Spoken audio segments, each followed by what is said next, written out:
దేని కొరకు దేవునికి స్తోత్రము చెల్లించాలి అనేటువంటి శీర్షికలో ఇది 3వ భాగం. అయితే అపోస్తలుడైన పౌలు గారు దేవుని పట్ల ఎట్టి కృతజ్ఞత కలిగి ఉన్నారో, దేవునిని ఏ ఏ కారణాలను బట్టి వారు దేవుని స్తుతిస్తూ వచ్చారో చాలా అద్భుతమైనటువంటి కారణాలను గ్రంథంలో మనకు తెలియజేయబడ్డాయి. ఎప్పుడూ మనం ఆలోచించినటువంటి మంచి విషయాలు దేవుడు తన గ్రంథంలో తన ప్రజల కొరకు వ్రాయించి ఇచ్చినటువంటి ఉపదేశాలు. ఒకసారి రోమీలకు రాసిన పత్రిక 6వ అధ్యాయము, రోమీలకు రాసిన పత్రిక 6వ అధ్యాయము 17-18 వచనాలను మనం చదవగలిగితే, 17-18 వచనాలు, మీరు పాపమునకు దాసులై ఉంటిరి కానీ ఏ ఉపదేశ క్రమమునకు మీరు అప్పగించబడితిరో దానికి హృదయపూర్వకముగా లోబడిన వారై పాపము నుండి విమోచించబడి నీతికి దాసులైతిరి. ఇందుకు దేవునికి స్తోత్రము అని చెప్తున్నాడు. ప్రియమైనటువంటి దేవుని ప్రజలారా, గమనించండి. అపోస్తలుడైన పౌలు గారు తాను రక్షించబడినటువంటి విధానమును గూర్చి ఆలోచిస్తూ దేవునికి స్తోత్రం చేశాడు. అదే విధముగా ఇప్పుడు దేవుని యొక్క ప్రజలుగా ఉండటానికి హృదయపూర్వకముగా ఉపదేశ క్రమమునకు విధేయత చూపించి సువార్తను విని విశ్వసించి ఆయన కుమారుడైన క్రీస్తుకు విధేయులై నివసించటానికి వచ్చినటువంటి పరిశుద్ధులైన వారిని ఉద్దేశించి కూడా అపోస్తలుడైన పౌలు దేవునికి స్తోత్రం తెలియజేస్తున్నాడు. ఈ విషయాన్ని మనం మరలా చదువుతున్నాను. మీరు పాపమునకు దాసులై ఉంటిరి కానీ ఏ ఉపదేశ క్రమమునకు మీరు అప్పగించబడితరో దానికి హృదయపూర్వకంగా లోబడిన వారై పాపము నుండి విమోచించబడి నీతికి దాసులైతిరి. ఇందుకు దేవునికి స్తోత్రము. ఆలోచించండి, ఈయన దేవునికి స్తోత్రం చెల్లించేటువంటి కారణాలలో పాపము నుండి విమోచించబడి నీతికి దాసులైనందుచేత దేవునికి స్తోత్రములు చెల్లిస్తున్నాడు. ఏమో అంత పెద్ద పదాలు అవి. గమనించండి, స్తోత్రం చెల్లించుట అంటే అది ఎంత గొప్ప కార్యక్రమమో గత భాగంలో కూడా చూసాము. భూమి మీద తమ రక్షణ కొరకు దేవునికి స్తోత్రములు చెల్లిస్తుంటే పరలోకము దానికి ఆమోదం తెలిపింది. నిజమే, దేవుడే ఘనత, శక్తి, మహిమ, ప్రభావములు యుగయుగములు పొందనర్హుడని, రక్షణ దేవునిది అని పరలోకంలో ఉన్నవారు కూడా భూమి మీద దేవుని ప్రజలు తమ రక్షణ కొరకు దేవునికి స్తోత్రం చెల్లిస్తే వారు కూడా తమ గలమును కలిపినట్టు మనం చూసాం. గమనించగలిగితే ప్రియులారా, ఇప్పుడు విమోచించబడినటువంటి ప్రజలు దేవునికి స్తోత్రం చెల్లిస్తున్నటువంటి ఈ విధం అది ఎంత గొప్పదో గమనించగలిగితే, పాపము నుండి విమోచించబడినందుకు నీతికి దాసులైనందుకు దేవునికి స్తోత్రము. ఈ విషయాన్ని మనం దేవుని యొక్క వాక్యంలో నుంచి చాలా జాగ్రత్తగా గమనించవలసినటువంటి అవసరత ఉంది. ఎందువలనంటే, ఒకడు పాపమునకు దాసుడైన తర్వాత పాపము నుంచి విమోచించబడటము అది చాలా భయంకరమైనటువంటి, చాలా కష్టసాధ్యమైన కార్యముగా మనకు గ్రంథంలో చూపించబడుతుంది. ఎందుకంటే ముఖ్యంగా మీరు పాపము నుంచి విమోచించబడినందుకు దేవునికి స్తోత్రం చెల్లిస్తున్నారు అని అంటే, వాస్తవానికి పాపము నుంచి విమోచించబడటం అనగా పాప మరణముల అనే చట్టము నుంచి పాపం వలన వచ్చు జీతం మరణం అనే దానికి దొరికిపోయారు. అంచేత అట్టి మరణము నుంచి, అట్టి పాపము నుంచి ఎవరు విమోచించగలరు? ఆ శిక్ష నుంచి ఎవరు విడిపించగలరు? దీని వెనకాల ఎంతో అద్భుతమైనటువంటి దేవుని ఉద్దేశము, అలాగే మానవుని యొక్క పతనము ఎంత దయనీయ స్థితిలో ఉండిందో మనకు తెలుస్తుంది. దేవాది దేవుడు తన ఉద్దేశమును బట్టి మనుషుల విషయంలో ఎంత ప్రేమ కలిగి ఉన్నాడో మనకు తెలుస్తుంది. అంతేకాకుండా మానవులు ఎంత దయనీయమైనటువంటి స్థితిలో, తమను తాము కాపాడుకోలేనటువంటి పరిస్థితిలో ఎలా ఉన్నారో మనకు 49వ కీర్తనలోని 7వ వచనం నుంచి చదివితే మనకు తెలుస్తుంది. అది కొరహు కుమారుల దైవ ధ్యానం అనుకుంటాను. ఒకసారి చూడండి. 49వ కీర్తన 7వ వచనంలో, ఎవడును ఏ విధము చేతనైనను తన సహోదరుణ్ణి విమోచింపలేడు. ఎక్కడ నుంచి విమోచించబడవలనో దాని కింద వివరాలు చదివే వరకు అది అర్థం కాదు. చూడండి, వాడు కుళ్ళు చూడక నిత్యం బ్రతుకున్నట్లు. అర్థమవుతుంది కదా. ఎక్కడ నుంచి వాడు విమోచించబడవలసి ఉంది అని అంటే, కుళ్ళు చూసేటువంటి నిత్యమైనటువంటి కుళ్ళును గురించి మాట్లాడుతున్నాడు. ఒకసారి నీవు పాపము చేసి పాపం వలన వచ్చు జీతము అనే మరణానికి దొరికిపోయిన తర్వాత నీ దేహము మట్టిలో శాశ్వతంగా కుళ్ళిపోతుంది. అదే ఒకడు నిత్యము బ్రతకాలి అని అంటే తన దేహము కూడా సజీవముగా మార్చబడింది, నిత్య జీవములో ఉండేటువంటి అవకాశం.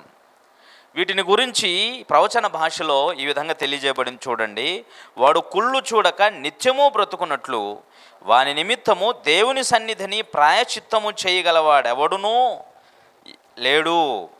ఎందుకంటే వాడి ప్రాణ విమోచన ధనము బహు గొప్పది, అది ఎన్నటికీ తీరక అట్లుండాల్సిందే. విమోచనం అంటే వాడి పాపమరణముల నుండి విమోచించటం. వాని పాపము నుండి, పాపం వలన వచ్చు జీతము మరణము నుంచి విమోచించటానికి తనకు తాను సహాయము చేసుకోలేని నిస్సహాయతలో ఉండటమే కాకుండా ఒకనికి ఒకడు సహాయం చేసుకోలేని పరిస్థితిలో కూడా ఉన్నారు. ఇది దైవధ్యానములో కొరహు కుమారులు రచించినటువంటి కీర్తన భాగము. ఇందులో మానవుని యొక్క పతనం అంతా స్పష్టంగా కనబడుతుంది. వాడి పాపమును బట్టి శాశ్వతంగా శిక్షలోకి వెళ్ళిపోయే వాడి ఆత్మ, వాడి దేహము మట్టిలో కుళ్ళిపోయి క్రీస్తు రాకడయందు పంచభూతాల యొక్క భస్మములో టోటల్గా బూడిద చేయబడుతుంది. గమనించగలిగితే వాడు కుళ్ళు చూడక నిత్యము బ్రతకాలంటే వానిని విమోచించేవాడు ఉండాలి. వాడిని విమోచించాలి అని అంటే అది ఎవరి వలన అయ్యే పని కాదట. ఒకవేళ వాడిని విమోచించాలి అని అంటే ఏం జరగాలంటున్నాడంటే, దేవునికే అది సాధ్యం, ఇంకెవరికీ సాధ్యం కాదంటున్నాడు. దేవుడి వలన మాత్రమే జరిగే పని. ఒకడు నిత్యము బ్రతకాలంటే దేవుని వలన మాత్రమే జరిగే పని. అయితే దేవుడు వాడిని బ్రతికించాలనంటే మరి వాడి మరణం నుంచి, వాడి పాపము నుంచి విమోచించటానికి దేవుని సన్నిధిలోకి వెళ్ళి, నాయనా వీన్ని క్షమించేసాయి, వీన్ని కాపాడు, వీన్ని రక్షించు, వీన్ని బ్రతికించు, మరణం నుంచి వీన్ని తప్పించు అని దేవుని సన్నిధిని ప్రాయచిత్తము చేయగలవాడెవడు. ప్రాయచిత్తము అంటే అనుభవించుట.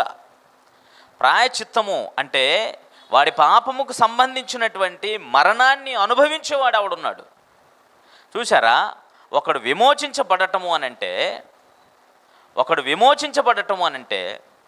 గమనించండి, వాడి శిక్షను మరొకరు భరించాలి. ఎవరు చేస్తారు ఆ పని? పూర్వము నుంచి కూడా ఒకడి పాపము నుంచి విమోచించబడాలి అని అంటే వాడి పాప ప్రాయచిత్తార్థమై ఆ మరణమును అనుభవించటానికి ఏ గొర్రెనో, ఏ పొట్టేలునో, ఏ పశువునో వారి వారి స్థాయిని బట్టి తీసుకొని బలిపీఠం మీద వధించవలసినటువంటి క్రమం ఉండింది కదా. అయితే ఇప్పుడేం చెప్తున్నాడంటే, ఇది దేవుని సన్నిధిని ప్రాయచిత్తం చేయటానికి, మనుషుణ్ణి నిత్యము బ్రతికించటానికి. ఇది కేవలం ధర్మశాస్త్ర నిబంధనలో ఉన్న బలులన్నీ కూడా తాత్కాలికమైనవే. అవి శాశ్వతమైన విముక్తిని, శాశ్వతమైన పాపక్షమాపణను ప్రసాదించినవి కావు. మరి అవి ఎందుకండి ఇవ్వబడ్డాయి అనంటే, అట్టి బలులన్నిటిని వారు తీసుకొని వస్తూ వారి మనస్సాక్షిని పాపం విషయమై మనస్సాక్షి దోషభరితం అవుతుంది అనేటువంటి విషయాన్ని వారికి తర్ఫీదునిస్తూ, అంతేకాకుండా దేవుని యందు పూర్తిగా విశ్వాసం ఉంచి, దేవా మేము ఈ క్రియలు చేస్తున్నందుచేత మేము పరిశుద్ధులం కాజాలము, కానీ నీవే నీ ప్రేమ చేత, నీ కరుణ చేత, నీ నీతిని బట్టి, నీ న్యాయమును బట్టి మమ్మల్ని క్షమించి రక్షిస్తేనే తప్ప మేము పరిశుద్ధులు కాలేము అని దేవుని మీద ఆధారపడవలసి ఉండెను. అంచేతనే యేసుప్రభు వారు భూమి మీద ఉన్నప్పుడు వేషధారులు, అనగా శాస్త్రులు, పరిసయ్యులు, ధర్మశాస్త్ర నిబంధన అనుసరించేటువంటి వాళ్ళను గూర్చి మాట్లాడుతూ మత్తయి సువార్త 23:23 మీరు దేవునికి ఏవో ఇచ్చేస్తున్నాము అనేటువంటి వాటిలో బాగా మరి మిమ్ముని మీరు భక్తులను అనుకుంటున్నారు, అయితే కొన్ని విషయాలు ముఖ్యమైన వాటిని మర్చిపోయారు దాంట్లో అని అన్నాడు. దానిలో ఒకటి ఏముందంటే కనికరము, న్యాయము, విశ్వాసము. దేవునిపై విశ్వాసం లేకుండా, దేవుని యొక్క కనికరమును ఆశించకుండా, అదే విధముగా మీరు కూడా మీరు చంపుతున్న వాటిపై కూడా లేశవంతైన కనికరం లేకుండా, న్యాయం అన్నది మీ జీవితంలో ఆలోచించకుండా, దేవునికి ఏదో బలులు ఇచ్చేస్తున్నాము, దేవునికి ఏదో దశంభాగాలు ఇచ్చేస్తున్నాము అనేటువంటి ఆలోచనతో వాళ్ళు బ్రతుకుతూ ఉన్నారు. అంచేతనే విశ్వాసాన్ని, కనికరమును, న్యాయమును పక్కన పెట్టేసి బలులర్పిస్తే కుదరదు. మరి ఎందుకనంటే, అందుకే బలులర్పించినంత మాత్రాన సరిపోదయా, వీటితో పాటు దేవుని విశ్వాసం ఉంచితే వాళ్ళు నీతిమంతులుగా తీర్చేటువంటి అవకాశం ఉంది. ఈ విషయము వారి మనసుకు తరిఫీదునివ్వటానికే అవి నిజ స్వరూపానికి నీడగా కనబడ్డాయి పాత నిబంధన అనగా ధర్మశాస్త్ర నిబంధనలో. ప్రియమైనటువంటి దేవుని వర్లారా, అవి శాశ్వతమైన పరిష్కారం కాదు. విశ్వాసము వలన ఒక నీతిమంతుడుగా తీర్చబడితే వాడు నీతిమంతుడు నిజముగా బ్రతుకుతాడు. ఇదే కదా హబక్కు గ్రంథంలో అనుకుంటాను, అక్కడ ఏం చెప్పాడంటే, నీతిమంతుడు విశ్వాస మూలముగా జీవించును. ఇప్పటికీ కూడా అదే పాలసీనే. నీతి అనేది విశ్వాసం వలన కలిగేది. ధర్మశాస్త్ర సంబంధమైన నీతి క్రియల వలననైనట్టు వాళ్ళు దాన్ని వెంటాడారు. కానీ వాస్తవానికి ధర్మశాస్త్ర సంబంధమైన నీతికి వేరుగా దేవుని నీతి బయలుపరచబడుతుంది. అదేంటంటే విశ్వాసము వలన, విశ్వసించటం వలన దేవుడు ఒక నీతిమంతుడిగా తీరుస్తున్నాడు అనేది. ఈ విషయమే 9వ అధ్యాయం అనుకుంటాను రోమీయులకు రాసిన పత్రికలో ఆ విషయాన్ని అక్కడ తెలియజేసి ఉన్నాడు. ఇది ధర్మశాస్త్ర సంబంధమైనటువంటి నీతిని అనుసరించినది కాదు. ఒకసారి జాగ్రత్తగా చూడగలిగితే 9వ అధ్యాయంలో 32వ వచనాన్ని చదువుతున్నాను. 30 నుంచి చదువుదాం. 30 నుంచి, అట్లయితే మనం ఏమందము, నీతిని వెంటాడిన అన్ని జనులు నీతిని అనగా విశ్వాసమూలమైన నీతిని పొందిరి. అయితే ఇశ్రాయేలు నీతి కారణమైన నియమమును వెంటాడినను ఆ నియమమును అందుకోలేదు. వాళ్ళు ఎందుకు అందుకోలేదు అనంటే, వారు విశ్వాస మూలముగా కాక క్రియల మూలముగానైనట్టు దాన్ని వెంటాడిరి. క్రియల మూలంగానైనట్టు దాన్ని వెంటాడిరి. అర్థమవుతుంది కదండి. గనుకనే క్రియల మూలమైనది కాదు నీతి. ఇది ఎలా ఉంటుందనంటే 3వ అధ్యాయం 21వ వచనంలో ఇలా రాయబడింది చూడండి. 3వ అధ్యాయం 21వ వచనం, ఇట్లుండగా ధర్మశాస్త్రమునకు వేరుగా దేవుని నీతి బయలుపరచబడుతుంది. ధర్మశాస్త్రమునకు వేరుగా దేవుని నీతి ఉంది. ధర్మశాస్త్ర సంబంధమైన నీతి వేరు, ధర్మశాస్త్రం వేరుగా దేవుని నీతి బయలుపరచబడుతుంది. ఎలాగో దానికి ధర్మశాస్త్రమును ప్రవక్తలను సాక్ష్యం ఇచ్చుచున్నారు. అదే యేసుప్రభు వారు చెప్పింది, ధర్మశాస్త్రంలో కనికరము, న్యాయము, విశ్వాసం ఉండాలి కదా. ధర్మశాస్త్రం ప్రవక్తలు కూడా దీని గురించి సాక్ష్యం ఇస్తున్నారట. చూడండి ఎలా ఉందో 22లో, అది యేసుక్రీస్తునందలి విశ్వాస మూలమైనదై నమ్ము వారందరికీ కలుగు దేవుని నీతి అయి ఉన్నది. అంటే ఒకడు నీతిమంతుడుగా తీర్చబడితే నిత్యము బ్రతుకుతాడు. విశ్వాసమూలముగా నీతిమంతుడు నిజముగా బ్రతుకుతాడు. నీతిమంతుడు విశ్వాసమూలంగా జీవిస్తాడు. వాడు నిత్యము బ్రతకాలి అంటే విశ్వాసం ఉండాలా. విశ్వాసము వలనే వాడు నీతిమంతుడుగా తీర్చబడాలా. ఈ కార్యక్రమాన్ని పక్కన పెట్టి ఆ కాలంలో ఉన్న ప్రజలు ఏం చేశారంటే, బలులతో, క్రియల మూలంగానైనట్టు నీతిమంతులను కాగోరారు.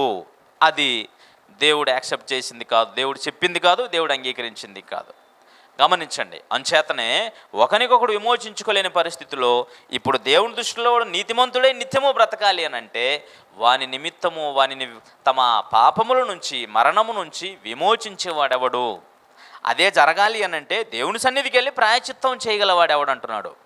ప్రాయచిత్తం అనగా నీ శిక్షను భరించడానికి దేవుని సన్నిధికి వెళ్ళేవాడెవడు అని అడుగుతున్నాడు. ఇప్పుడు ఎవరున్నారండి? ఎవరు లేరు. అందుకని దాని గురించి ఏం చెప్పాడంటే, ఎందుకు ఎవరు లేరంటే, వాడి ప్రాణ విమోచన ధనము బహు గొప్పది. వాడు విమోచించడం అంత సులువైనటువంటి విషయం కాదు. వాడి ప్రాణ విమోచన ధనము బహు గొప్పది. వాడి ప్రాణ విమోచన ధనము బహు గొప్పది. విమోచన ధనము ఎంత గొప్పది అని అంటే, ఒక లోకమంతా సంపాదించుకొని తన ప్రాణం పోగొట్టుకుంటే వాడికి ఏం ప్రయోజనం అని అంటే, లోకమంతా ఒక ఎత్తు, లోక సంపాదన అంతా ఒక ఎత్తు, ఒకటి ప్రాణము మరో ఎత్తు. అర్థమైందండి?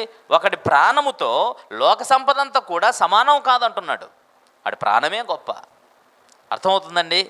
కాబట్టి వాడి ప్రాణ విమోచన ధనము బహు గొప్పది అంటే లోకంలో ఉన్న సంపద అంతటికంటే గొప్పది. ఇది ఎంత గొప్ప వివరణ చూడండి. అంచేతనే ప్రియులారా, వాడి ప్రాణ విమోచన బహు గొప్పది. అది ఎన్నటికీ తీరక అలా ఉండాల్సిందే. మరి ఎవరు చేయాలి ఇది? ఎవరు చేయాలా? ఇది ఎవరు చేసేటువంటి పని కాదే, ఎవరు చేసే పని కాదు. ఊరికే చెప్పలేదండి పౌలు గారు. మీరు ఒకప్పుడు పాపమునకు దాసులై ఉంటురి, ఇప్పుడు మీరు నీతికి దాసులై ఉన్నారు, ఎందుకు దేవునికి స్తోత్రం అని ఊరికే ఆనవాయితీగానో అనాలోచనగానో పలకబడిన మాటలు బైబిల్ గ్రంథంలో లేవన్న సంగతి మీకు జ్ఞాపకం చేస్తున్నాను. ప్రతి సంగతిని మనం ఆలోచన చేస్తే దాని వెనకాల ఉన్న విషయం అంతా మనకు తెలియజేయబడుతుంది ప్రియులారా.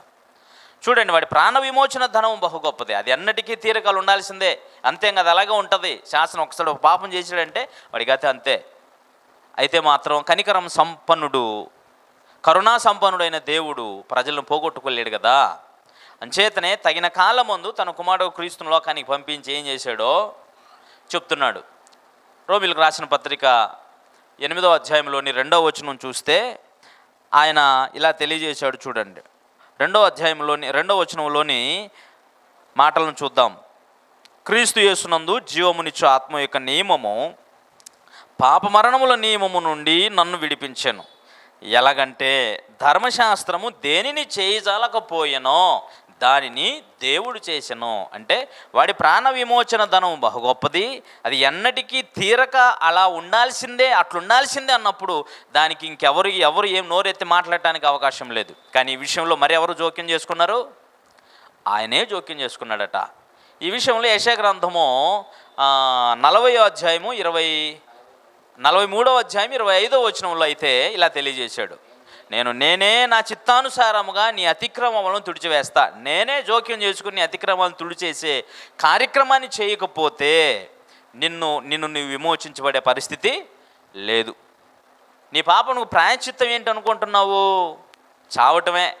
అదే యెషయా గ్రంథం 22వ అధ్యాయం 14వ వచనంలో ఇలా వ్రాయబడింది. 22వ అధ్యాయము యెషయా గ్రంథం 14వ వచనంలో, మీరు చావకుండా మీ పాపమునకు ప్రాయశ్చిత్తం కలగదని సైన్యులకు అధిపతి యెహోవా సెలవిస్తున్నాడు. అర్థమవుతుందండి? అంటే మీ పాపం ప్రాయశ్చిత్తం ఏంటి బాబు అని అంటే నువ్వు చావటమే, అందుకని అది అన్నిటికీ తీరేది కాదు అని చెప్పాడు. అంచేత ఇది నీ పరిస్థితి అయితే ఎలా ఉంటుందో ఒకసారి ఆలోచించు. నీవు అక్కడ నుంచి విమోచించబడకపోయి ఉంటే, విమోచించబడేటువంటి కార్యక్రమం ఏది జరగకపోయి ఉంటే నీ స్థితి ఏంటో ఒక్కసారి ఆలోచన చేయి. ఇది విశ్వాస సంబంధమైంది, మర్చిపోకండి. దేవుడు ఈ కార్యక్రమాన్ని చేశాడు అని నమ్మాలి, దేవుడు ఉన్నాడని నమ్మితే సరిపోదు. అందుచేతనే ధర్మశాస్త్రం దేనిని చేయజాలకపోయానో దానిని చేశాను, దేవుడు చేశాను. ధర్మశాస్త్రం ఏం చేయదంటే పాపం చేసినవన్నీ క్షమించదు. నువ్వు ఎప్పుడు అలా ఉండాల్సిందే, అంతే. నీ పాపమునకు శిక్షది. ఎందుకంటే ఒక విషయంలో కాకపోతే ఒక విషయంలో నువ్వు ఎక్కడో తప్పిపోతూనే ఉన్నావు అంటుంది ధర్మశాస్త్రం. దానిని ఏదైతే ధర్మశాస్త్రం చేయజాలకపోయిందో దాన్ని దేవుడు చేశాడు అంటున్నాడు. దేవుడు చేసింది ఏంటంటే ఆ కింద వచనంలో చెప్పాడు, నీతిని శరీరమును అనుసరింపక ఆత్మను అనుసరించి నడుచుకున్న మన యందు ధర్మశాస్త్ర సంబంధమైన నీతి విధి నెరవేర్చబడడానికి, ధర్మశాస్త్ర సంబంధమైన నీతి నెరవేర్చబడటం ఏంటి, ఎలా నెరవేరుతుందనంటే దేవుడు తన సొంత కుమారుని పాప శరీరాకారముతో పంపి ఆయన శరీరముపై పాపమునకు శిక్ష అది ప్రాయశ్చిత్తం. అంటే అనుభవించటం. నీవు విమోచించబడాలంటే నీ పాపమునకు శిక్ష అనుభవించాలి. ఎవరు అనుభవించాలి అంటే దేవుడే చేశాడు. కనుక దేవుడు తన కుమారుడు ఎలా చేశాడంటే యేసుక్రీస్తును తన కుమారుని లోకానికి పంపించి మరి అందరి పాపములు అందరూ విమోచించడానికి ఈయన కూడా సిద్ధపడిన కారణాన అందరి పాపములకు శిక్ష ఆయన దేహంపై విధించబడింది. ఇది జరిగింది. గమనించండి, ఇది ఎంత గొప్ప విషయమో. కనుకనే మీరు పాపము నుంచి విమోచించబడితే ఇప్పుడు ఏమంటున్నాడు చూడండి. 6వ అధ్యాయం మళ్ళీ చదువుతున్నాను. 6వ అధ్యాయము 17వ వచనం మళ్ళీ చదువుతున్నా. మీరు పాపమునకు దాసులై ఉంటిరి కానీ ఏ ఉపదేశ క్రమమునకు మీరు అప్పగించబడితరో దానికి హృదయపూర్వకంగా లోబడిన వారై పాపము నుండి విమోచించబడి నీతికి దాసులైతిరి. ఇందుకు దేవునికి స్తోత్రము. ఇంకా మీకు లోతుగా చెప్పాలి అనంటే నువ్వు విమోచించబడ్డావు ఉపదేశక్రమునకు అప్పగించబడిన వాడై. ఏ ఉపదేశమును నువ్వు విన్నావో ఆ ఉపదేశమునకు విధేయుడు అయ్యావా? విధేయుడు అయి ఉంటే దేవుని వాక్యమూలముగా అనగా జీవము గల దేవుని వాక్యము అనగా అక్షయ బీజము నుండి పుట్టించబడిన వాడవైతే ఖచ్చితంగా నీవు విమోచించబడినవాడు. ఇక్కడ ఇంకొక విషయం కూడా ఉంది. పాపము నుంచి విమోచించబడినటువంటి వాడు మరలా పాపం చేయడా? ఒక విషయాన్ని ఇక్కడ మీ ముందు ఉంచుతాను. ఇది 7వ అధ్యాయంలో కూడా అపోస్తలుడైన పౌలు గారు మాట్లాడతా ధర్మశాస్త్ర సంబంధిగా తన స్థితిని వారికి అర్థమయ్యేటట్టుగా తెలియజేశాడు. ఏమని తెలియజేశాడంటే, నేను నీతిని అనుసరించి న్యాయం అనుసరించి మేలు చేసేటువంటి వాడుగానే ఉండాలని నేను చాలా ఆలోచన చేశా. అర్థమవుతుందండి? నేను చాలా ఆలోచన చేశా, చాలా ధైర్యం చేశా, చాలా ప్రయత్నం చేశా, చాలా విషయాలు నేను ట్రై చేశా, కానీ నా వల్ల కావట్లేదని చెప్పేశాడు. అదంతా మీకు 7వ అధ్యాయము 18వ వచనం నుంచి చదవగలిగితే, నా యందు అనగా నా శరీరం అందు మంచిది ఏది నివసింపదని నేను ఎరుగుదును అని చెప్పేశాడు. అంటే మంచిదేది లేదు అని అంటే మొత్తం పాపమే ఉందనా, లేకపోతే ఏం జరిగింది? ఆలోచించండి. చాలామంది ఏమనుకుంటారంటే, ఇక మంచిది ఎవరి శరీరంలో మంచిది లేదు, పౌలే చెప్పాడు నా శరీరంలో మంచిది లేదని, కాబట్టి అందరి శరీరాల్లో పాపం ఉంటుంది అనే ఉద్దేశం అది కాదండి. ఆయన చెప్పదలించిన ఉద్దేశం ఏంటంటే, ధర్మశాస్త్ర సంబంధిగా పుస్తకం యొక్క ఉద్దేశం తెలియాలి. ఎప్పుడైనా పుస్తకంలో ఏం చెబుతున్నాడు ఆయన, మొదటి 2వ అధ్యాయం నుంచి 10వ అధ్యాయం వరకు ధర్మశాస్త్ర సంబంధం ఉద్దేశించి, ధర్మశాస్త్రము వలన మనుషులు నీతిమంతులు కాగలరా కాలేరా, అంటే ధర్మశాస్త్రం అనే కాడి క్రింద ఉన్నంతకాలం, ధర్మశాస్త్రం అనే నిబంధన క్రింద ఉన్నంతకాలం ఒకటి స్థితి ఎలా ఉంటుందో అనే వివరణ ఇస్తూ వచ్చాడు ఆయన. కాబట్టి నా యందు అనగా నా శరీరం అందు మంచిది ఏది నివసింపదని నేను ఎరుగుదును. ఎందుకంటే అంటే దాని వివరణ ఇచ్చాడు. నేను మంచి చేయాలనుకుంటున్నా, మంచి చేయలేకపోతున్నా, కీడు చేయకూడదు అనుకుంటున్నా, దాన్నే చేస్తున్నాను, అసలు ఏం జరుగుతుందో అర్థం కావట్లేదు, తిరగబడిపోయానని చెబుతూ ధర్మశాస్త్ర సంబంధిగా తన యొక్క శరీరంలో వేరొక నియమం ఉన్నట్టు కనబడుతుందట. అది పాప నియమం అట. అంటే ఒకసారి పాపం చేసి బలు అర్పించే కార్యక్రమానికి అలవాటు పడిన వ్యక్తి మరలా పాపం అనేది తన ముందుకు వచ్చినప్పుడు నిగ్రహ శక్తితో పాపమును చేయకుండా ఉండకుండా ఏం చేస్తున్నాడంటే, ఏమని చేసేద్దాం, మరలా ఒక బలి చేస్తే సరిపోతుంది కదా అని అలాగ తన మనసును ప్రాక్టీస్ చేసుకున్నాడు. అందుచేత పాప మరణముల ఇంకొక పాప నియమము నా మనసును అందున్నట్టు కనబడుతుంది అని చెప్పాడు. పాపం చేస్తున్నాం, ఒక బలి ఇచ్చేసాను, మరలా పాపం చేస్తే ఏముంది, మళ్ళా ఇంకో బలి చేస్తా, ఇలాగున తన మనసుకు తర్ఫీదు చేసుకున్నాడు ధర్మశాస్త్ర సంబంధిగా. నేను పౌలు గారిని గురించి మాట్లాడట్లా. ఒక ధర్మశాస్త్రం క్రింద ఉన్నవాడు ఎటువంటి జీవితాన్ని కలిగి ఉన్నాడో, ఎటువంటి స్థితి కలిగి ఉంటాడో ఆయన తన మీద ఉంచుకొని వివరిస్తున్న మాట ఇది. అయితే ఇంకా అద్భుతమైనటువంటి వివరణ ఆయన కింద ఇస్తున్నాడు. అది ఎలా ఉంటుందో చూడండి. 23వ వచనం 7వ అధ్యాయం 23వ వచనంలో, వేరొక నియమము నా అవయవములో ఉన్నట్టు నాకు కనబడుతుంది, అది నా మనసునందున ధర్మశాస్త్రముతో పోరాడుతూ నా అవయవములో ఉన్న పాప నియమములకు నన్ను చెరపట్టుకొని లోపరుచుకుంటుంది, బలవంతంగా నన్ను లోపరుచుకుంటుంది. ఎందుకంటే ఒకసారి నీ శరీరం పాపానికి అలవాటు పడిన తర్వాత నువ్వు దాన్ని విడవలేవు అన్నదే నీకు నీ బలహీనతను నూరిపోస్తుంది నీ శరీరం. ఇప్పుడైనా మీరైనా చూడండి, మీ శరీరం దేనికి మీరు ప్రాక్టీస్ చేస్తారో అదే టైంకి అది కోరుకుంటుంది. చూడండి, పొద్దున్నే మీరు 4కి లేయటానికి 1 రోజులు ప్రాక్టీస్ చేశారంటే ఖచ్చితంగా ఆ తర్వాత 4 తర్వాత నీకు ఇంకా నిద్ర రాదు. తిండి కొంచెమే తిని తృప్తిగా ఉండటం నేర్చుకోండి. ఎక్కువ తినలేరు. ఎక్కువ తినటానికి అలవాటు చేసుకుని అనుకోండి, తక్కువ తిని ఉండలేరు. అర్థమవుతుందండి? రాత్రి మంచినీళ్ళే తాగి పడుకోవడానికి అలవాటు పడితే భోజనం తినలేవు. భోజనం కడుపు నిండా తింటేనే నాకు నిద్ర వస్తుంది అనుకుంటే మాత్రం ఏకనాడు పీకల దాకా తినేంతవరకు నీకు నిద్ర రాదు. నీ శరీరం ఎలా అలవాటు చేసుకుంటే ఎలా ఉంటుంది, దాని తత్వం అది. కాబట్టి ప్రియులారా, ఇట్టి శరీరము నుంచి నేను ఇది నాతో పోరాడి నన్ను లోపరుచుకుంటుంది ఎలాగనంటే ఆయన అంటున్నాడు 24వ వచనంలో, అయ్యో నేను ఎంత దౌర్భాగ్యుడునో, ఇట్టి మరణమునకు లోనగు శరీరము నుండి నన్నెవడు విడిపించునో. మన ప్రభువైన యేసుక్రీస్తు ద్వారా దేవునికి నేను కృతజ్ఞతాస్తులు చెల్లిస్తున్నా. ఎందుకని? నన్ను విడిపించాడు ఆయన అనేది అక్కడ చెప్తుంది ఆయన. అది ఎలా విడిపించాడో 8వ అధ్యాయం 2వ వచనంలో చెప్పాడు అన్నమాట. ఏదది? క్రీస్తు యేసునందు జీవమునిచ్చు ఆత్మ యొక్క నియమము పాప మరణముల నియమము నుండి, అయ్యో ఇట్టి మరణములకు లోనగు శరీరము నుండి నన్నెవడు విడిపిస్తాడని కేక వేస్తే దానికి సమాధానమే, క్రీస్తునందు జీవమునిచ్చు ఆత్మ యొక్క నియమము నన్ను అక్కడి నుంచి విడిపించింది అని చెప్పాడు. అర్థమవుతుందండి? అలా విడిపించింది అని చెప్తున్నాడండి. కనుకనే ఇందుకోసం ఆయన 25వ వచనంలో చెప్పాడు, మన ప్రభువైన యేసుక్రీస్తు ద్వారా దేవునికి కృతజ్ఞతాస్తుతులు చెల్లించుచున్నాను. దేవుని కృతజ్ఞతాస్తుతులు చెల్లిస్తున్నాడు. ఇప్పుడు తాను విమోచించబడిన విషయాన్ని తలంచుకొని అదే విషయాన్ని తీసుకొని వెళ్ళి అదే విషయాన్ని ఇప్పుడు 6వ అధ్యాయం 17వ వచనంలో కూడా విమోచించబడిన వారి కొరకు దేవునికి స్తోత్రం చెల్లిస్తున్నాడు. అయితే ఇక్కడ ఒక ప్రశ్న ఉంది. అదేంటంటే, ఒకసారి పాపము నుంచి విమోచించబడిన తర్వాత మరలా పాపం చేసే అవకాశం ఉందా లేదా? ఇంకొక విషయం కూడా ఉంది. ఒకప్పుడు మీరు పాపానికి దాసులు అన్నాడు, అంటే మీరు దాని నుంచి విమోచించబడలేని పరిస్థితిలో ఉన్నారంటున్నాడు. ఇప్పుడు నీతికి దాసులు అంటున్నాడు. దాసత్వమే కదా, ఇందులో స్వాతంత్రత ఏముంది? ఇక్కడ కూడా దాసరికమే, అక్కడ కూడా దాసరికమే. అలాగ అనిపించట్లేదా? అప్పుడు పాపానికి దాసులము, దాని నుంచి విమోచించబడలేని వారం. అయితే దానివల్ల వచ్చే ఫలితం చాలా భయంకరమైంది. నీతికి దాసులం అయ్యామా? ఇది కూడా ఉపదేశ క్రమమునకు నిన్ను నీవు హృదయపూర్వకంగా లోబడ్డావు గనుక నువ్వు దీనికి దాసుడు అయ్యావు. అదే విషయం 6వ అధ్యాయం 16వ వచనంలో కూడా చెప్పింది ఆయన.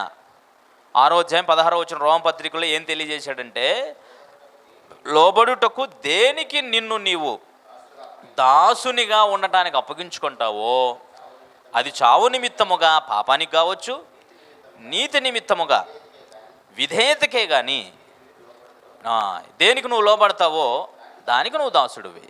నీతి నిమిత్తము అంటే నీతిమంతుడుగా తీర్చబడి దేవుని ఉపదేశ క్రమమునకు విధేయుడవటానికి నువ్వు అప్పగించుకుంటావో, పాపం చేసి మరణానికి వెళ్తానికి అప్పగించుకుంటావో నీ ఇష్టం. ఎందుకంటే అంత స్వతంత్రునిగా దేవుడు నిన్ను చేశాడు. అయితే నీతి వలన కలిగేటువంటి ఫలితం అయితే నిత్య జీవము, అయితే పాపం వలన వచ్చేటువంటి ఫలితం అయితే అది నిత్య మరణం. కాబట్టి ఈ రెండిట్లో నువ్వు డిసైడ్ చేసుకో. అయితే ఒక మాట ఏంటంటే, ఇటు ఒకసారి పాపము నుంచి విమోచించబడిన తర్వాత క్రమమునకు అప్పగించబడి విధేయత చూపి నీతిగా జీవించడానికి వచ్చిన తర్వాత అతడు మరలా పాపం చేయడా, చేసే స్వభావం ఉంటుందా ఉండదా అనేటువంటి ఈ విషయాన్ని కూడా మనం తెలుసుకోవాల్సిన అవసరం ఉంది. ఎందుకంటే ఒకప్పుడు పాపము నుంచి దేవుడే మనల్ని విమోచించాడు. క్రీస్తు ప్రభు యొక్క త్యాగము, ఆయనందు విశ్వాసం ఉంచుట చేత మనం విమోచించబడుతున్నాము. అయితే మరలా పాపం చేసే అవకాశం ఉందా లేదా అంటే, చాలామంది అనుకుంటారు మానవ స్వభావమే పాప స్వభావం అండి అని అంటుంటారు. మళ్ళా చెప్తున్నాను, నిన్ను నీవు పాపమునకు అప్పగించుకున్నందు చేత నీ స్వభావం పాపం చేయటానికి అలవాటు పడిందే తప్ప వాస్తవానికి నీ స్వభావం అది కాదు. ఒరిజినల్గా నువ్వు యథార్థమైనటువంటి స్వభావము దేవుని పోలికలో సృజించబడినటువంటి వాడు అన్న సంగతిని నేను మీకు జ్ఞాపకం చేస్తుంటున్నాను. మరి ఈ స్వభావము మనం నిజంగా మనకై మనం ప్రయత్నం చేస్తే అది అసాధ్యమవుతుంది. పాపం చేయకుండా ఉండటానికి మనకై మనం ట్రై చేస్తే మాత్రం అది అసాధ్యమనే దేవుని వాక్యాన్ని బట్టి నేను చెప్పగలను. ఎందుకంటే ప్రియమైన వారలారా, చాలామంది దేవుని యొక్క సహాయం లేకుండానే మనము పాపం చేయకుండా జీవించగలం అనేది అసంభవం అండి. అంటే అవకాశం రానంత వరకు ఒకవేళ అలాగ ఉండొచ్చునేమో, కానీ అవకాశం వచ్చినను ధైర్యంగా పాపం చేయకుండా బ్రతకగలగాలి అని అంటే మాత్రం దానికి ఒక విషయం, ఎవడైతే విధేయుడు చేయబడతాడో అటువానికి తన స్వభావము మార్చబడుతుంది. ఎలా మార్చబడుతుందో చూడండి. తీతుకు రాసిన పత్రిక 3వ అధ్యాయంలో, తీతుకు రాసిన పత్రిక 3వ అధ్యాయం 5వ వచనం చదువుతున్నాం చూడండి. 5వ వచనం, మనము నీతిని అనుసరించి చేసిన క్రియల మూలముగా కాక తన కనికరం చొప్పుననే పునర్జన్మ సంబంధమైన స్నానం ద్వారాను, అంటే బాప్తిస్మము ద్వారాను, పరిశుద్ధాత్మ మనకు నూతన స్వభావము కలుగజేయుట ద్వారాను మనలను రక్షించెను. పరిశుద్ధాత్మ ద్వారా మనకేం కలుగుతుందంటే నూతన స్వభావము. అంతకుముందు నువ్వు పాప స్వభావం అలవాటు పడి ఉన్నావు. అయితే నువ్వు నీకు నీవే హృదయపూర్వకంగా లోబడిన వాడే వచ్చావు కదా, నీతికి ఉపదేశ క్రమానికి లోబడి వచ్చావు కదా. అంచేత ఇప్పుడు నీతి సంబంధిగా నీతిమంతుడిగా జీవించడం కొరకు నీవు క్రీస్తునందు విశ్వాసం ఉంచి సత్యాన్ని విని మీ రక్షణ సువార్తను విని బాప్తిజం పొందిన తర్వాత దేవుని వాగ్దానమును బట్టి పరిశుద్ధాత్మను వరమును పొందిన తర్వాత ఆయన వచ్చి చేసే పని ఏంటంటే నీకు నూతన స్వభావమును ఇస్తాడు, నూతన స్వభావమును కలుగజేస్తాడు. అట్టి నూతన స్వభావం కలిగిన వారిక ఎలా ఉంటారో ఒకసారి కొలసీలకు రాసిన పత్రిక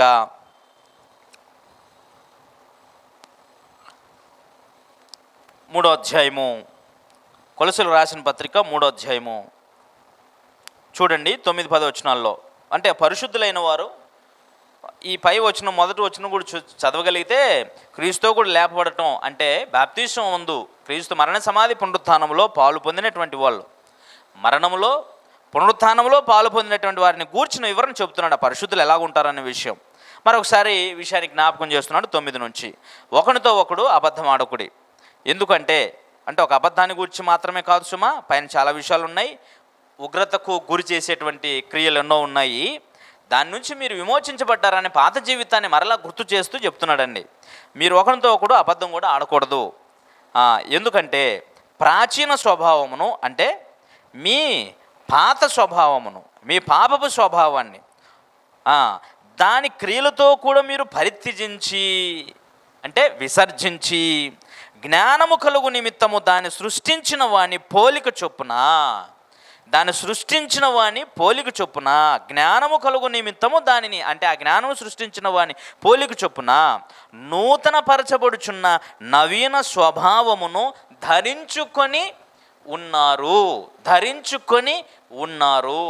జ్ఞానము కలుగు నిమిత్తము, ఆ జ్ఞానమునకు ఆధారము పరిశుద్ధాత్ముడు.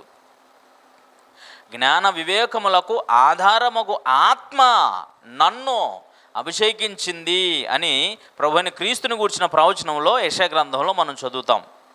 ప్రియమైనటువంటి దేవుని వారలారా, గమనించండి. ఇప్పుడు దేవుని పోలికగా, పరిశుద్ధాత్మ పోలికగా సృష్టించబడిన నవీన స్వభావమును ధరించుకొని ఉన్నాం. జ్ఞానవంతులం అవుతాం. అంతకుముందు అజ్ఞానంగా ఏం చేసినా తప్పు కాదనుకొని చేశాము. చేసిన దాన్ని కప్పిపుచ్చుకునే ప్రయత్నము చేశాము. దాన్ని కప్పిపుచ్చుకోవడానికి ఇంకొక తప్పు మీద తప్పులు చేశాం. కానీ పరిశుద్ధాత్మను పొందిన తర్వాత ఏం చేస్తారంటే పాపం విషయంలో ఖచ్చితంగా దూరంగా వెళ్తారు. తమ స్వభావం పాపం విషయంలో ఇక అంగీకరించదు. నిజంగా మీరు దేవుని ఆత్మచేత ముద్రించబడిన వారైతే, మీరు పొందినటువంటి బాప్తిస్మము సరైనదైతే, అలాగే ఎఫెసీయులకు రాసిన పత్రికలో కూడా దీని గురించి మరొక వివరణ తెలియజేశాడు. జాగ్రత్తగా చూడండి. 23వ వచనం, 4వ అధ్యాయము 22వ వచనం నుంచి చదువుతున్నాను చూడండి. 22వ వచనం. కావున మునుపటి ప్రవర్తన విషయంలో అయితే మోసకరమైన దురాశల వలన చెడిపోవు మీ ప్రాచీన స్వభావం ఉండింది. దాన్ని మీరు వదులుకొని మీ చిత్తవృత్తి యందు నూతన పరచబడిన వారై. మీ చిత్తవృత్తి ఏందంటే మీ ఇష్టం, క్రియలు. మీ చిత్తవృత్తి, చిత్తం అంటే నీ ఇష్టం, క్రియ, వృత్తి అంటే క్రియ. మీ చిత్తవృత్తి యందు, మీ క్రియల యందు, మీ ఆలోచనలన్నింటిలో కూడా నూతన పరచబడిన వారై, నీతియు యథార్థమైన భక్తియు గలవారై, దేవుని పోలికగా సృష్టించబడిన నవీన స్వభావమును ధరించుకొనవలెను. ఇప్పుడు పోలిక మరొకటి చెప్తున్నాడండి, దేవుని పోలికగా. అదే 5వ అధ్యాయం 1వ వచనం కూడా చెప్పింది. కావున మీరు ప్రియులైన పిల్లల వలె దేవుని పోలి నడుచుకోండి. ఇట్టి మాటలు నిన్ను దేవుని పరిశుద్ధాత్ముడు నీలో ఉండి ఏం చేస్తాడంటే, నువ్వు దేవుని కుమారుడు, నువ్వు దేవుని పోలికలో ఉన్నటువంటి వాడు. ఇప్పుడు పరిశుద్ధాత్మ నీలో నివసిస్తున్నాడు గనుక నీవు పాపం చేయకూడదు అనేటువంటి నియమము చేత నిన్ను కట్టిపడేస్తున్నాడు పరిశుద్ధాత్ముడు. అంచేత నువ్వు పాపం చేయటానికి ధైర్యం చేయజాలో. ఒకవేళ నువ్వు పాపం చేస్తున్నావు అని అంటే ఇక నిన్నెవడు బాగు చేయలేడు. ఎందుకంటే ప్రియమైన వారలారా, దేవుని మూలంగా పుట్టినటువంటి వాడు, దేవుని వాక్య మూలంగా పుట్టినటువంటి వాడు, హృదయపూర్వకంగా ఉపదేశ క్రమమునకు అప్పగించబడి నీతి మంతుడుగా తీర్చబడి నిత్యము దేవుని సన్నిధిలో బ్రతకడానికి ఇష్టపడి బాప్తిజం పొందినటువంటి వాడు ఖచ్చితంగా పరిశుద్ధాత్మ యొక్క శక్తి ద్వారా పాపము చేయకుండా పాపంపై విజయాన్ని సాధించగలడు. అర్థమవుతుంది కదండి. అయితే పరిశుద్ధాత్మ లేకుండా తమకు తాముగా ధర్మశాస్త్ర సంబంధులుగానైతే పాపం విషయమై ఇలాంటి మాటలు చెప్తారు పౌలు గారి వలె. ఆయన ధర్మశాస్త్ర సంబంధిగా ఉన్నప్పుడు ఇట్టి మరణమునకు లోనగు శరీరము నుండి, ఈ పాపము నుండి నన్ను ఎవడు విడిపిస్తాడు అని కేకలేశాడు. కానీ తనకు తానుగా స్వప్రయత్నం చేస్తే అది అసాధ్యమే. వాస్తవానికి నువ్వు పరిశుద్ధాత్మ శక్తి చేత దానిని జయించగలవు. అందుచేతనే ప్రియమైన వారలారా, ఇప్పుడు మీరు నీతికి దాసులైతిరి, ఇందుకు దేవునికి స్తోత్రము. చూసారా ప్రియమైన వారలారా, గనుకనే ఇప్పుడు మీరు దేవుని యొక్క ప్రజలు, దేవుని సంబంధులు. అంచేతనే మీ ఇందాక చదువుకున్న రోమ పత్రికలోనే యేసు ప్రభువు ద్వారా మనకి ఇట్టి నిత్య జీవమును అనుగ్రహించాడు, పాప మరణముల నియమం నుంచి మనల్ని విమోచించాడని చెప్పిన వెంటనే తర్వాత ఇంకేం చేశాడు, ఆత్మ సంబంధమైనటువంటి స్వభావాన్ని గూర్చినటువంటి వివరణ మరలా ఆయన 5వ వచనం నుంచి 11వ వచనం వరకు తెలియజేశాడు. 10వ వచనం నుంచి 5వ వచనం నుంచి శరీరానుసారులు ఆత్మానుసారులని. శరీరానుసారులైతే శరీర స్వభావం కలిగి వారు పాపమునకు అలవాటు పడి ఉంటారు కాబట్టి శరీర సంబంధమైన వాటి మీద మనసును ఉంచుతారు. ఎప్పుడైతే మీరు బాప్తిస్మం పొంది క్రీస్తు యొక్క నియమానికి కట్టుబడతారో లోబడతారో వాళ్ళు ఆత్మ సంబంధమైన వాటి మీద మనసు నుంచి ఆత్మానుసారులుగా జీవిస్తారు. కాబట్టి శరీరానుసారమైన మనసు, ఆత్మానుసారమైన మనసు. శరీరానుసారమైన మనసు మిమ్మల్ని తీసుకెళ్తుంది మరణంలోనికి, ఆత్మానుసారమైన మనసు మిమ్మల్ని తీసుకెళ్తుంది జీవంలోనికి, పైగా అది సమాధానం కూడా అని వివరణ చెబుతూ ఇలా చెప్తున్నాడు చూడండి 8వ వచనం. కాగా శరీర స్వభావం గలవారు దేవుని సంతోషపరచనేరరు. దేవుని ఆత్మ మీలో నివసించిన ఎడల మీరు ఆత్మ స్వభావం గలవారే కానీ శరీర స్వభావం గలవారు కారు. ఎవడైనా క్రీస్తు ఆత్మ లేనివాడైతే వాడు ఆయన వాడు కాడు. క్రీస్తు మీలోనున్న ఎడల మీ శరీరం పాపం విషయమై మృతమైనది కానీ మీ ఆత్మ నీతి విషయమై జీవము కలిగి ఉన్నది. మృతులలో నుండి యేసును లేపిన వాని ఆత్మ అంటే పరిశుద్ధాత్మ మీలో నివసించిన ఎడల మృతులలో నుండి క్రీస్తు యేసును లేపిన వాడు చావునకు లోనైన మీ శరీరములను కూడా మీలో నివసిస్తున్నటువంటి తన ఆత్మ ద్వారా పాపంలో నుంచి బయటకు నిన్ను జీవింపజేస్తాడు. చూసారంటే నిన్ను నిత్యము జీవించడానికి నీ విమోచన సంబంధమైనటువంటి పథకం ఇది. అంచేతనే మీరు ముందు పాపమునకు దాసులై ఉంటారు, ఇప్పుడు నీ దాసులై ఉన్నారు. మీరు ఏ ఉపదేశ క్రమమునకు అప్పగించుకొని మీరు దానికి లోబడి హృదయపూర్వకంగా లోబడ్డారో అందుచేత మీరు ఇప్పుడు నీతికి దాసులైతారు. అందుచేత మీరు క్రీస్తునందు విమోచించబడితే ఇందుకు దేవునికి స్తోత్రం. దీంట్లో ఎంత విషయాన్ని పౌలు గారు గుప్తం చేసి దేవుని స్తోత్రం చెల్లించాడో చూడండి. ఒకసారి మన జీవిత శైలి లేక మన జీవన విధానమును, మన యొక్క పతనమైనటువంటి స్థితిని, మన పాపపు యొక్క జీవితాన్ని ఒక్కసారి మరలా మీరు ఆలోచన చేసుకుంటే మనం విమోచించబడటానికి జరిగిన దేవుని కార్యక్రమము, ఆయన కుమారుడైన క్రీస్తు చేసిన కార్యము ఎంత గొప్పదో గ్రహించగలిగితే నిజముగా మనము నీతిగా జీవించడానికి హృదయపూర్వకంగా సిద్ధపడి బాప్తిసం పొంది ఉంటే పరిశుద్ధాత్మ శక్తి చేత ఎలాంటి విజయాన్ని సాధించగలమో మనం అర్థం చేసుకోగలిగితే ఖచ్చితంగా మనం దేవునికి కృతజ్ఞత చెల్లించకుండా ఉండలేం. అంచేతనే పౌలు గారు ఇందుకు దేవునికి స్తోత్రము కలుగునుగాక అని చెప్పాడు. ఓకే అండి.